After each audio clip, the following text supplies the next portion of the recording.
Bonjour à tous et merci de nous retrouver sur cette Emerging Mediterranean Lab dédiée au Maroc qui a pour thème quelles solutions pour permettre aux startups de scaler en Afrique.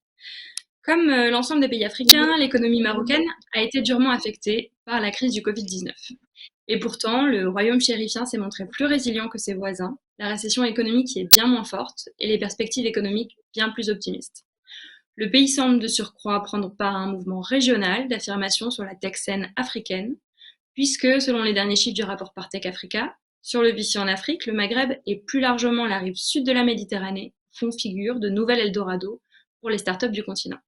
Le Maroc et la Tunisie font la course en tête pour le nombre de deals, en 6e et 7e position, juste au pied du Big Four, donc le Nigeria, l'Égypte, l'Afrique du Sud et le Kenya. Et pourtant, tout est loin d'être acquis.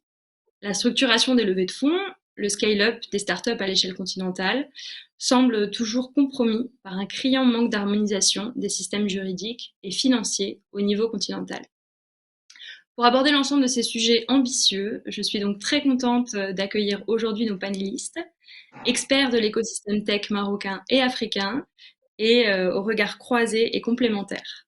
Nous avons donc Mehdi Alaoui, CEO de la Startup Factory. Salut Mehdi. Salut Julie, ravi d'être parmi vous.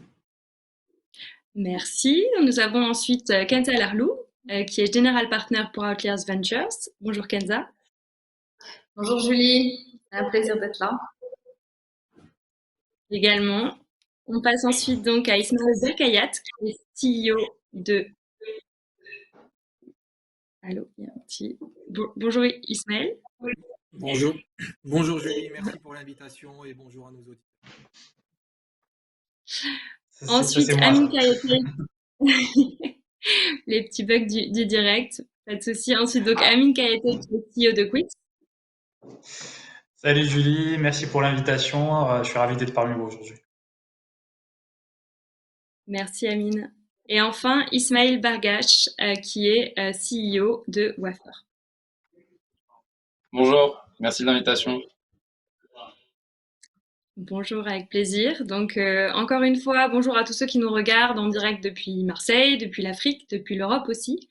Et merci encore à tous nos panélistes. C'est parti pour 50 minutes dédiées au scale-up des startups en Afrique et sur le continent au global.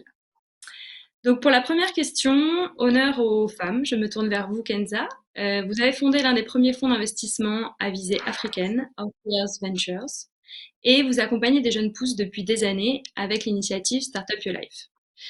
Si on regarde un petit peu dans le rétroviseur aujourd'hui, quel constat vous porteriez sur la dernière décennie en termes de développement d'écosystèmes tech africains? Quelles grandes avancées, quels grands tournants peut-être, et quels challenges aussi? Merci Julie. Comme précisé, Outliers Ventures est un fonds africain qui est basé au Maroc et qui investit sur 4 marchés, donc Maroc, Égypte, Nigeria et Kenya, dans des startups au stade seed et pré-série A, qui utilisent la technologie pour transformer les industries traditionnelles, donc la fintech, l'insurtech, la logistique, la supply chain et health tech entre autres. Et donc, nous, on a démarré nos investissements en 2019. On avait commencé à faire des investissements directement en 2018, qu'on a amené dans le fonds en 2019. Et depuis lors, on a 8 investissements sur ces marchés. Donc, on a vraiment vu l'évolution de l'écosystème, parce qu'avant le fonds, comme précisé, j'ai aussi cofondé un des premiers acteurs de l'écosystème, appelé Startup Your Life, pour créer un réseau d'entrepreneurs et connecter avec les mentors, les clients potentiels et attirer les investisseurs pour venir voir ce qui se passait dans notre écosystème. Et donc, depuis le départ, on a démarré en 2012 avec cette première initiative. Donc, il y a une vraie évolution de l'écosystème qui a été très importante. Et aujourd'hui, on peut dire qu'on a un écosystème qui est prêt à pouvoir propulser des nouvelles success stories et des entrepreneurs qui peuvent aller scaler sur d'autres régions. Et la preuve est aujourd'hui avec déjà un début de cette dynamique dans l'écosystème et des entrepreneurs qui sont là aujourd'hui avec nous pour en témoigner. Donc, ce qui a été vraiment intéressant, c'est de voir comment, au tout départ, c'était vraiment une initiative qui émanait du privé, du secteur privé. Donc, d'acteurs d'écosystème, on était finalement où c'est d'abord les entrepreneurs avec des acteurs autour d'eux qui ont construit cette dynamique-là et qui ont montré qu'il y avait un potentiel sur ce marché et au Maroc, comme ce qui se passait dans la région à ce moment-là, c'était juste après le printemps arabe en 2012. Et petit à petit, le gouvernement a commencé à s'y intéresser et les grands groupes également. Mais ça a pris du temps. Et aujourd'hui, au fur et à mesure, il y a un certain nombre d'initiatives d'incubateurs, d'accélérateurs qui ont été mis en place.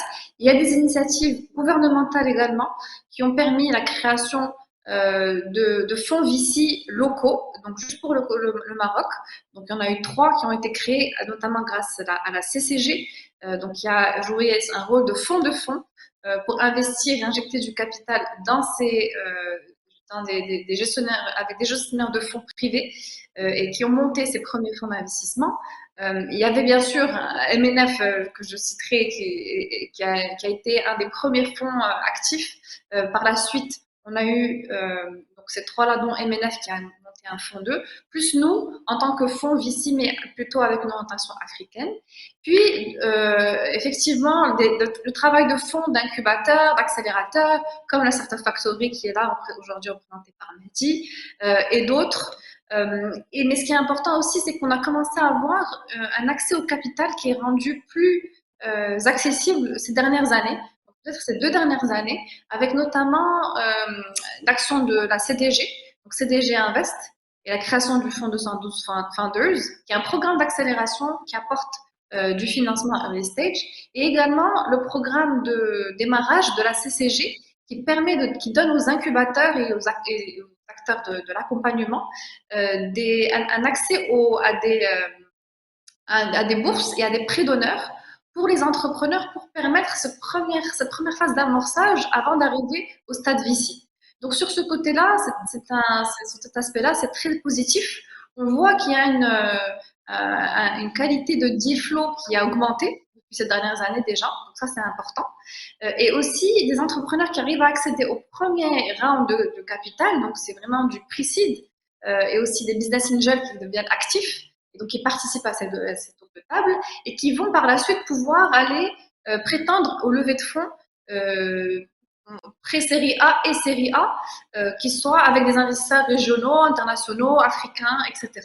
Et donc, ça, c'est très positif. Aujourd'hui, on a de belles histoires qui sont en train de s'écrire et on est ravis de pouvoir y participer. Et donc, nous, on intervient à un stade un peu plus tard donc on appelle ça seed et pré-série A en Afrique, mais par rapport au stade où aujourd'hui le financement existe, on est peut-être entre post-accélération et pré-série A, justement. C'est cette phase-là où maintenant on voit beaucoup d'entrepreneurs avec des business très intéressants qui ont besoin de ce petit coup de pouce qui est le capital, mais pas uniquement le capital, vraiment avec l'accès au conseil, l'accès au marché, l'accès au réseau, pour pouvoir bien structurer le marché local et ensuite commencer leur expansion régionale sur d'autres marchés. Merci beaucoup, Kenza. Donc, beaucoup de belles histoires positives, on retient, et la création de beaucoup de fonds. Donc, l'écosystème semble avoir bien avancé, effectivement, cette dernière décennie. Je me tourne à présent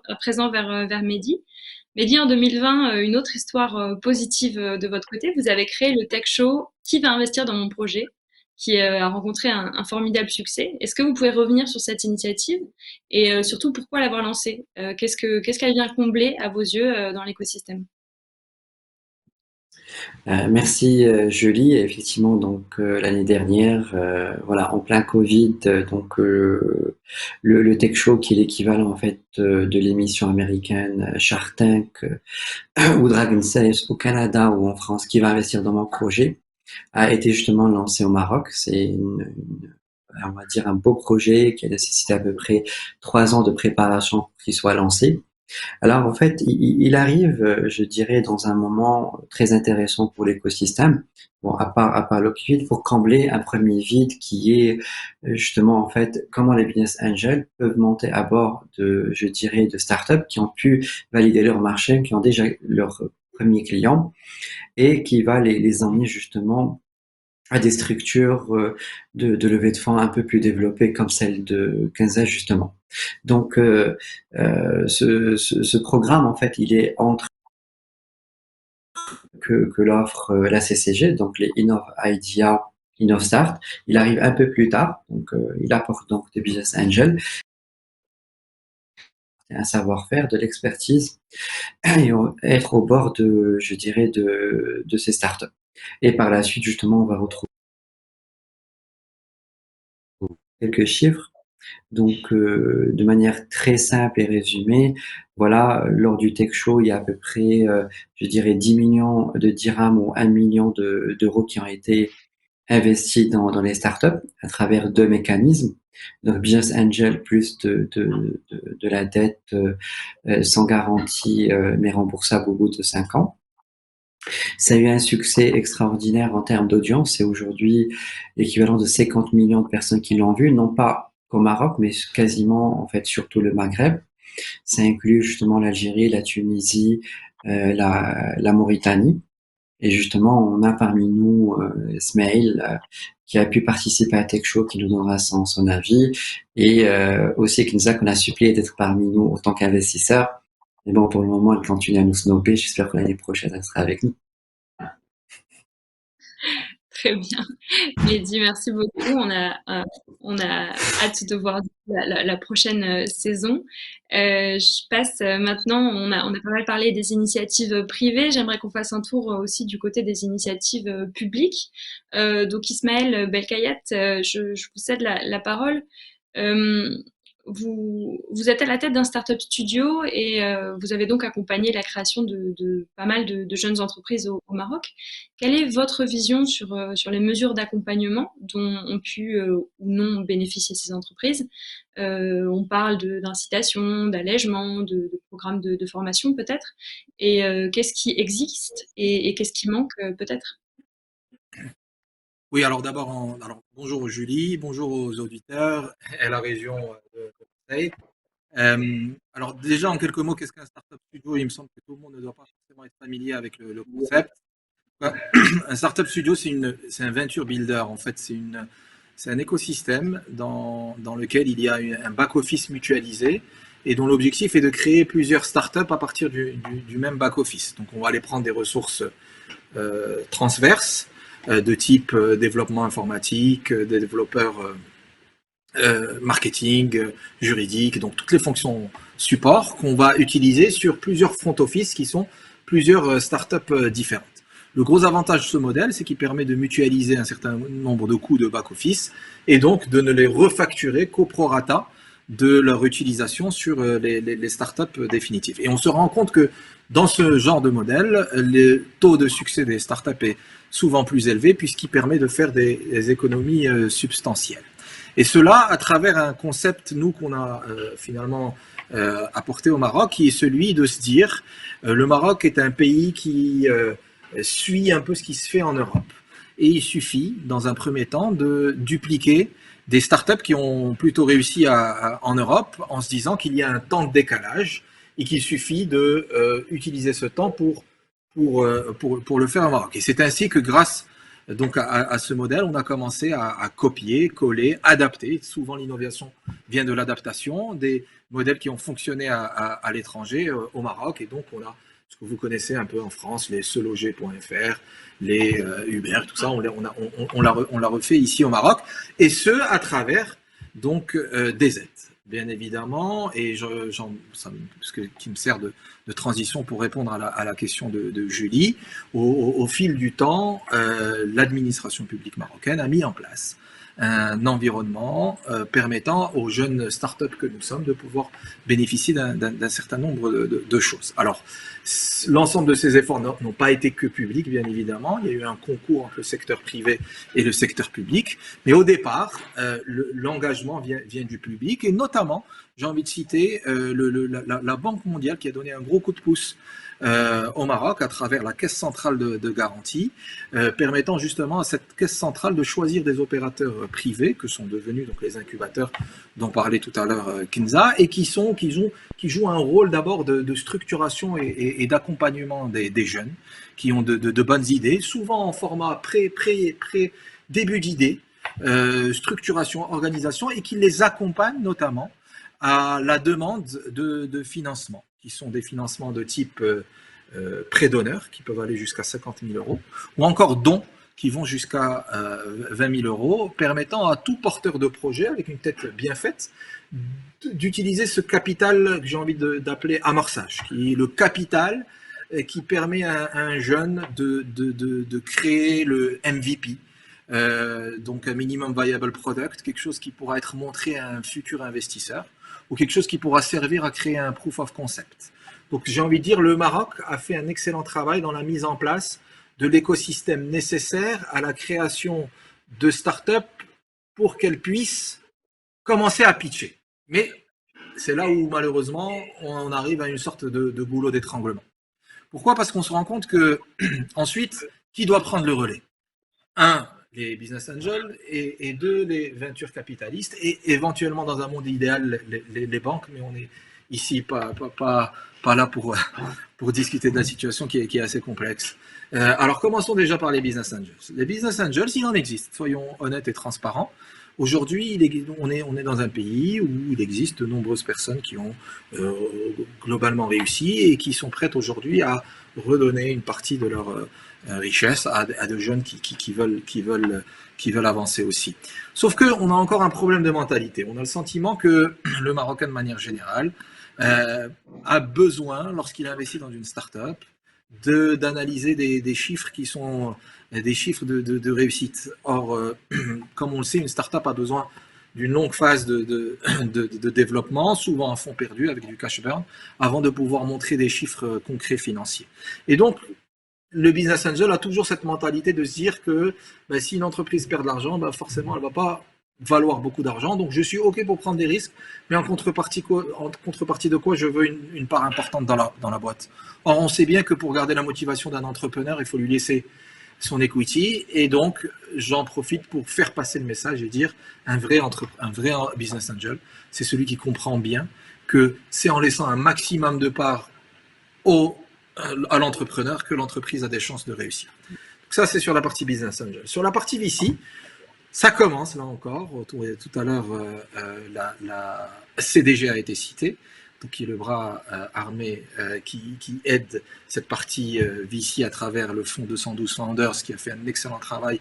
Ils sont déjà à leur 3e batch de start-up et on sent qu'il y a une vraie impulsion. Et en parallèle de quoi, il y a des fonds aussi privés, et je cite bien évidemment Outliers, celui de Kinza. Kinza a été la pionnière dans le domaine, et on est très heureux de l'avoir évolué sur le marché africain. On insiste pour lui dire qu'il faut qu'elle s'intéresse de plus en plus aux cibles marocaines. On a besoin bien évidemment d'un maximum de fonds comme les tiens Kinza. Voilà, et tout ça, encore une fois, avec en toile de fond des outils qui ont été mis par l'administration marocaine pour aider les startups. Je pense notamment à un label qui s'appelle le label de la jeune entreprise innovante, JEI, qui permet entre autres aux startups de pouvoir bénéficier de réglementation d'échange beaucoup plus souple, et qui lui permet aussi d'obtenir une sorte de visa, notamment lorsque elle gère ses relations quotidiennes avec les banques. Et ce, à travers une agence qui a été créée, qui s'appelle l'Agence du développement du digital, l'ADD, que je salue au passage et qui fait un excellent travail.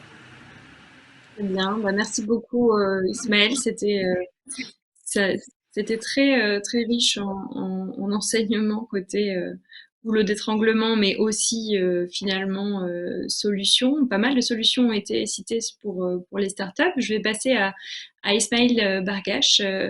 en tant que serial entrepreneur, si on peut dire, vous êtes confronté au quotidien aux problématiques d'environnement juridique, bancaire. Donc, j'aimerais prendre un petit peu le point de vue d'une start-up. Euh, quand on parle de passage à l'échelle de vos projets, en quoi ça impacte pour vous au quotidien votre croissance, toutes ces barrières et comment vous gérez ça? Oui, je pense qu'il y a deux manières de répondre à cette question. La première qui est celle du point juridique que vous avez évoqué. Et de ce point de vue, je pense que ce qu'on peut dire, c'est que le Maroc est un élève ni moins bon ni meilleur que ce qu'on peut voir un peu partout dans le monde. Si vous voulez faire une entreprise, vous pouvez la faire. Quand vous faites une entreprise, vous avez un certain nombre de choses à faire qui sont plus ou moins chronophages et plus ou moins difficiles à faire en fonction de la rigueur que vous avez à gérer votre entreprise. Mais néanmoins, ce qui me paraît plus intéressant, c'est une autre manière de répondre à votre question en ce qui concerne la partie bancaire. En fait, si vous regardez un petit peu partout dans les économies qui sont émergentes, il y a un environnement de start-up qui est plus dynamique que la moyenne des autres, c'est celui des fintechs en général. Aujourd'hui, si vous êtes en France, par exemple, vous pouvez décider du jour au lendemain de faire une fintech en allant euh, utiliser l'API de la Société Générale ou du Crédit Mutuel Arkea qui s'appelle pour l'une Trésor et pour l'autre MongoPay, il me semble. Vous pouvez faire ça un petit peu partout en Afrique. Que vous soyez au Nigeria, que vous soyez en Égypte, que vous soyez un petit peu partout. C'est vrai qu'au Maroc, c'est pas encore possible, ou en tout cas, c'était très compliqué. Et ce qu'il fallait faire, c'était parler avec toutes les personnes qui disposaient d'agrémentation du régulateur marocain, qui est la Banque du Maroc, pour leur expliquer qu'est-ce qu'on voulait faire qu'est-ce qu'on souhaitait faire avec une API ouverte. C'était extrêmement contre-intuitif pour eux de pouvoir faire ce genre de choses. Et pour l'autre partie de votre question qui était de dire quel impact, je pense que c'est un impact qui est extrêmement important sur l'écosystème des startups pour plusieurs raisons. D'abord parce que on se rend compte en général qu'il y a en général une corrélation très forte entre la quantité de fintech qu'il y a dans un marché et la dynamique de l'écosystème tout entier des startups. Alors, personnellement, j'ai du mal à comprendre pourquoi cette corrélation existe, mais en tout cas, cette corrélation, elle est indiscutable dans les marchés les plus dynamiques un peu partout dans le monde, en Afrique, mais partout dans le monde émergent. Si vous regardez le Brésil, là où les fintechs sont, vous avez énormément de fintechs, vous avez énormément de startups, c'est la même chose. En Afrique, ça se voit très bien. Les marchés où il y a le plus de fintechs, c'est les marchés où il y a le plus de startups. Alors, on peut prendre la question de l'autre côté aussi en disant c'est parce qu'il y a plus de startups qu'il y a plus de fintech. Donc, est-ce que c'est l'œuf, est-ce que c'est la poule? Je ne sais pas vous répondre, mais en tout cas, cette corrélation existe. Et donc, autant pour en venir à l'origine de votre question, c'est pas plus difficile de faire une entreprise ou une startup du point de vue du juridique au Maroc que partout ailleurs dans le monde. En revanche, quand il s'agit de faire des fintechs qui sont à l'origine, à mon humble avis, de la dynamique d'un écosystème startup, c'est beaucoup plus compliqué. Merci beaucoup, très intéressant cette corrélation donc qu'on retient entre fintech et dynamisme en général. C'est vrai qu'on voit beaucoup ça au Nigeria, on pense au Nigeria ou même à l'Égypte.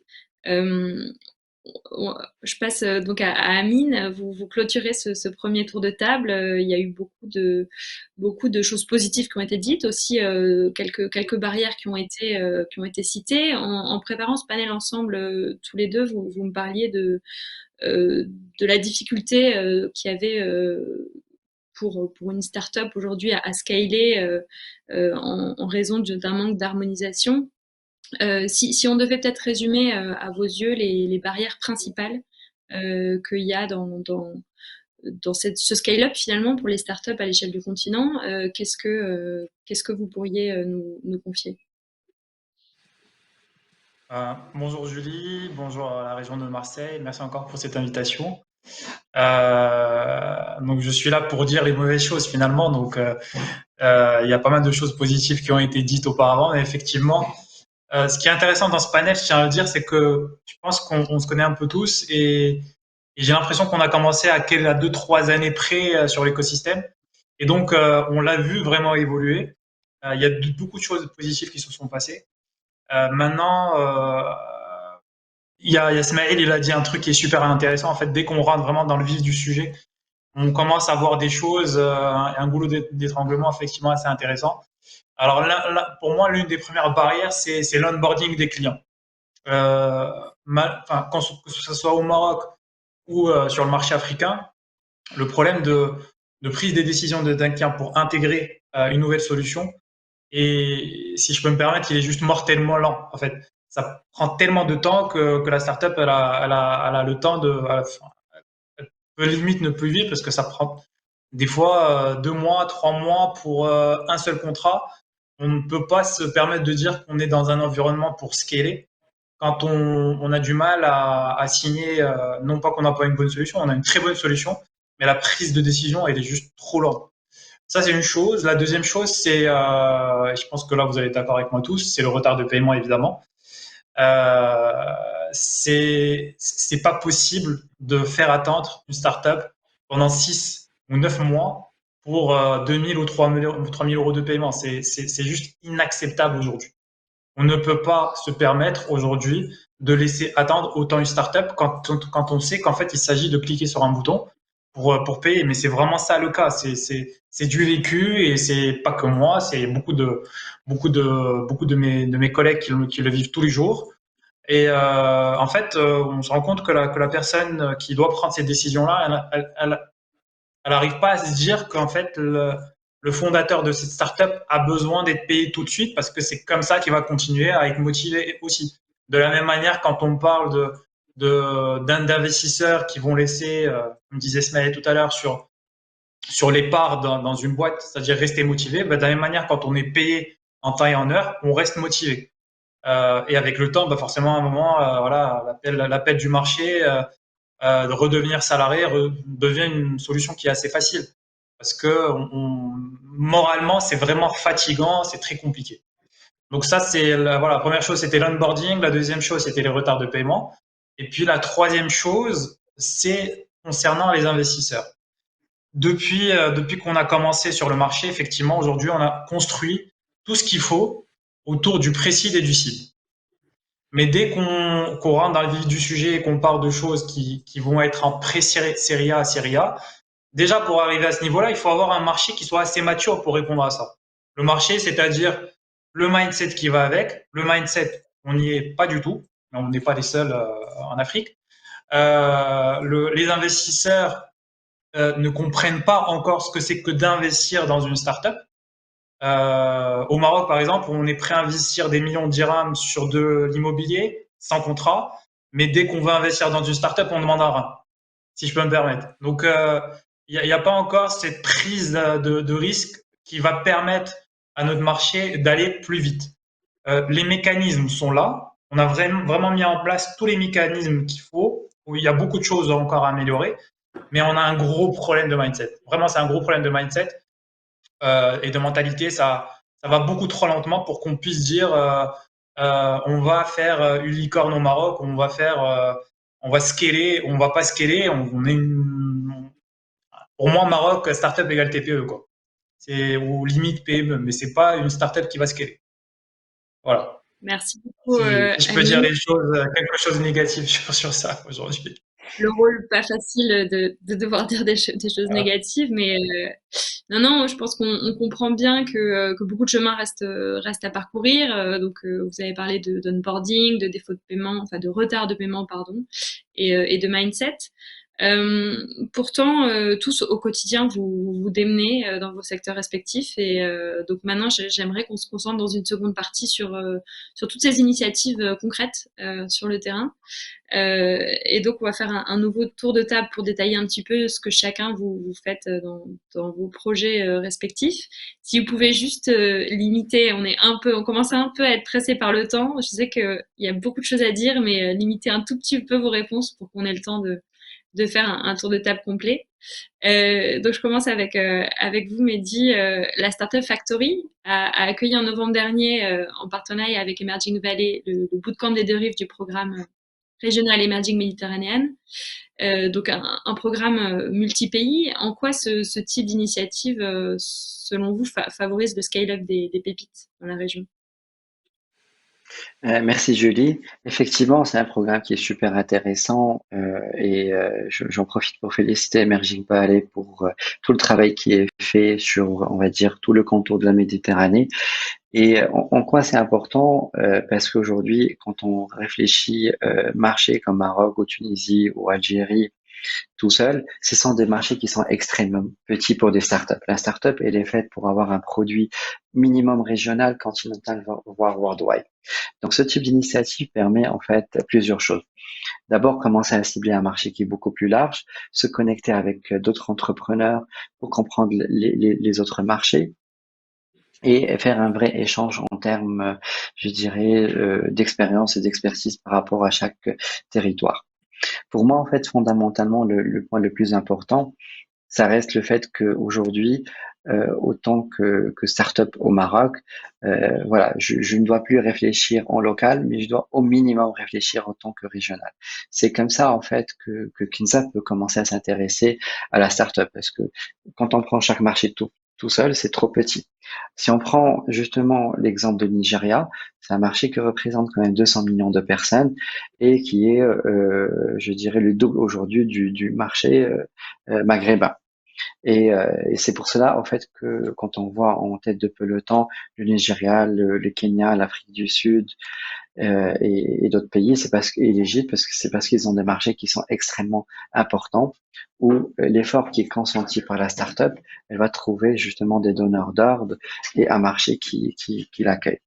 Donc voilà, pour moi, fondamentalement, parce que Emerging Valley permet en fait à ces startups de voir plus large, et c'est pour ça que je le place vraiment en priorité de paiement. Je reviendrai sur un deuxième point qu'a cité justement Amine, le mindset. Quand on a des entrepreneurs de chaque pays qui rencontrent d'autres entrepreneurs des autres pays, ben le mindset va évoluer et va permettre au fait de, de, de, de penser les choses justement différemment. Tu as aussi cité tout à l'heure rapidement les problématiques de délai de paiement.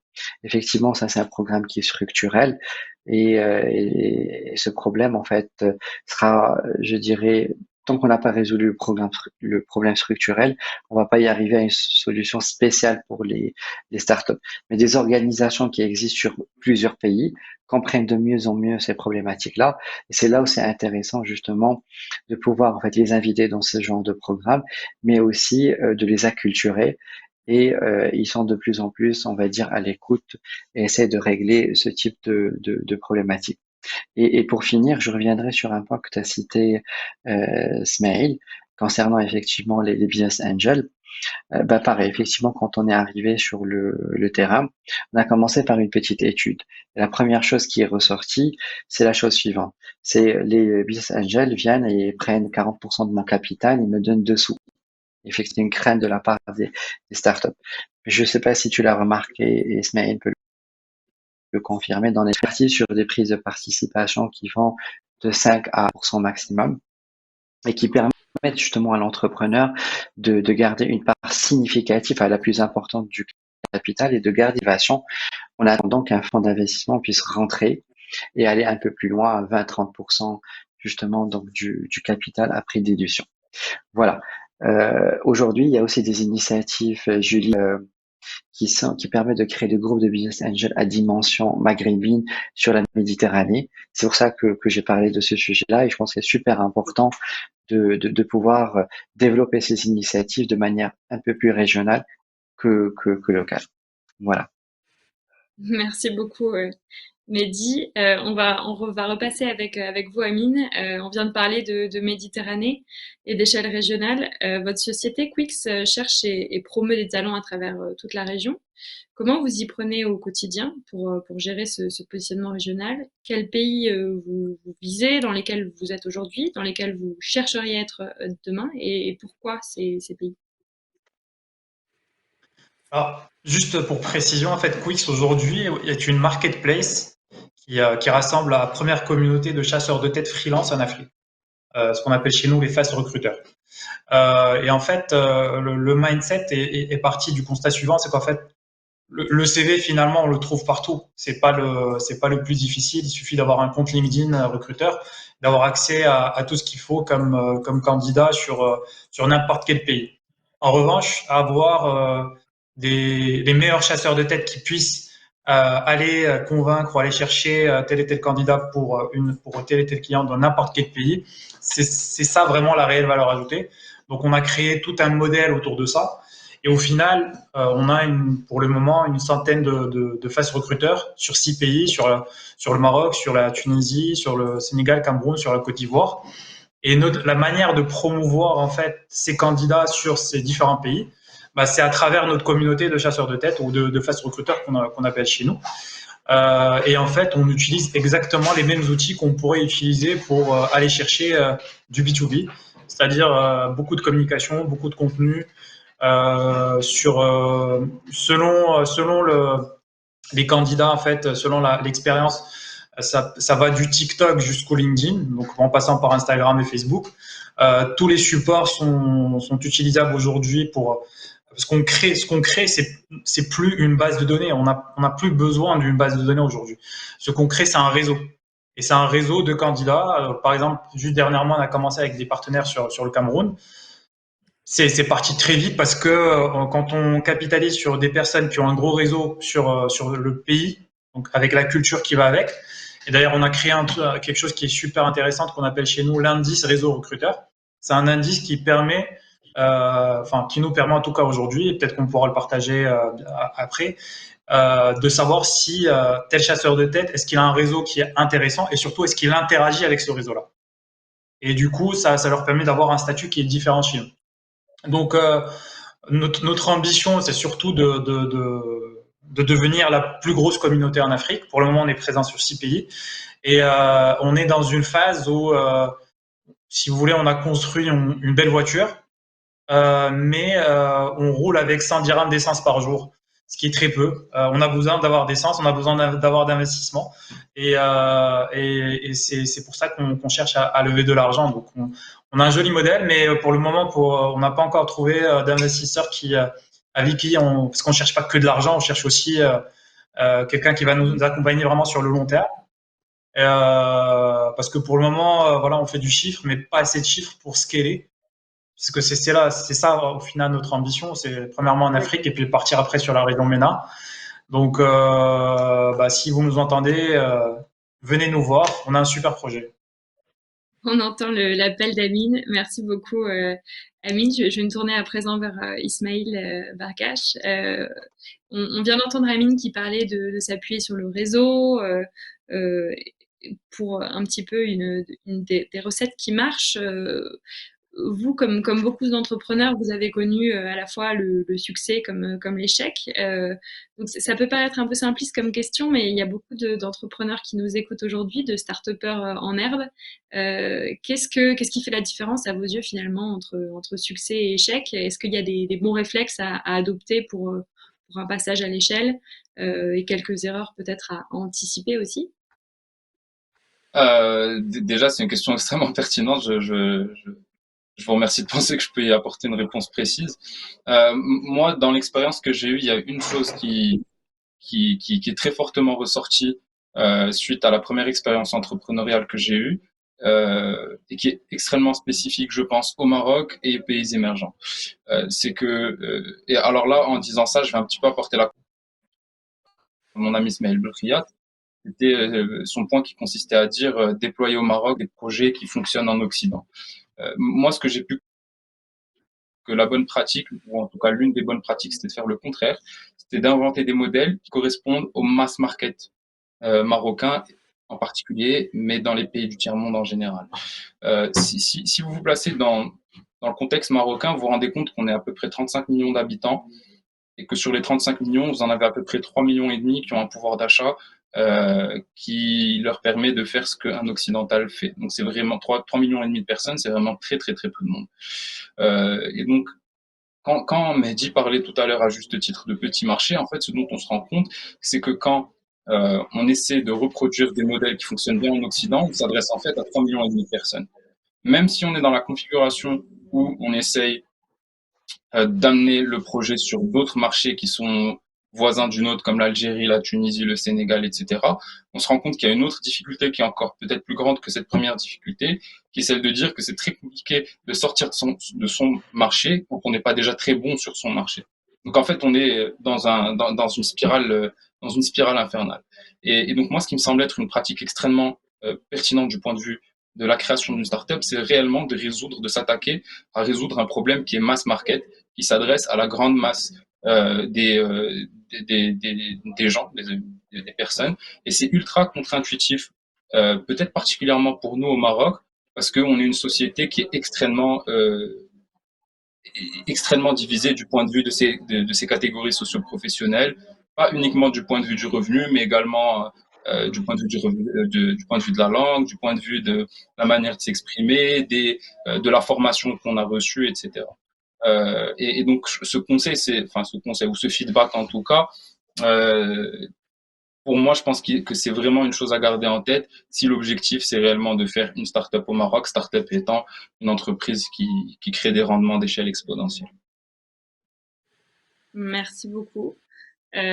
Super feedback, effectivement. Donc, on voit l'idée et l'importance de créer un produit mass market. Donc, selon Ismaël, je me tourne vers vous, Kenza, la vision de l'investisseur autour de la table.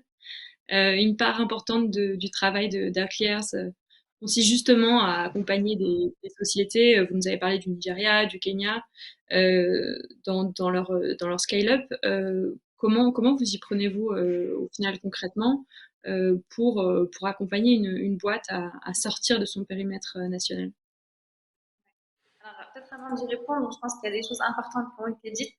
Et je voudrais parler, enfin, je pense que c'est important de pouvoir parler à bâton rompu et dire, pointer du doigt ce qui va pas encore et là où on pourrait aider à faire changer les choses. Donc, je rejoins parfaitement mes amis qui ont exprimé les contraintes dues au marché qui est assez petit, à la maturité de l'écosystème lui-même, au financement qui est peut-être là en début et il y a encore un besoin. Pouvoir pour la phase de scale-up.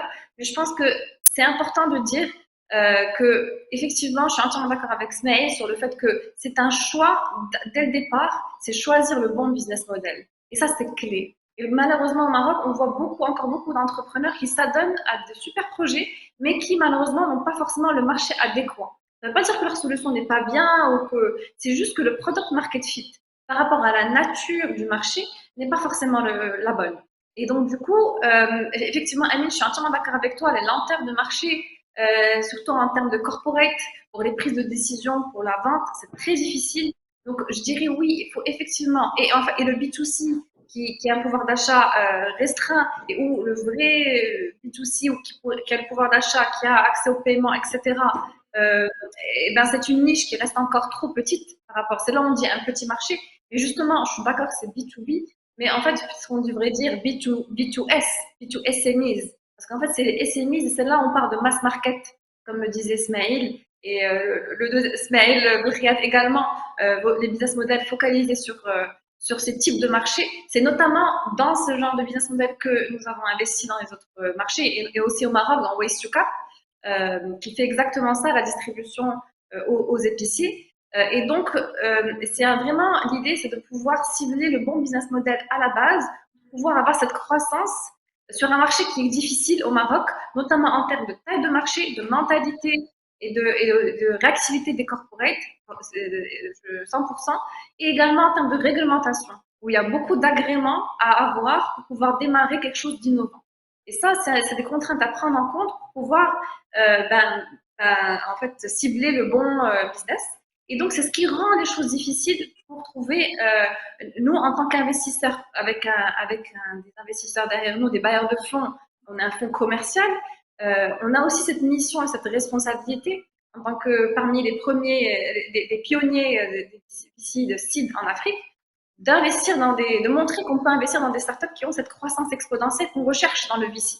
Et malheureusement, on s'intéresse au Maroc, donc, mais je réponds à ta question, on s'intéresse au Maroc et même beaucoup, mais il a fallu construire la fusée en 2 étages. D'abord, aller chercher des startups qui ont cette croissance-là sur les marchés matures pour prouver à nos bailleurs de fonds et aux bailleurs de fonds qui s'intéressent à l'Afrique que c'est possible.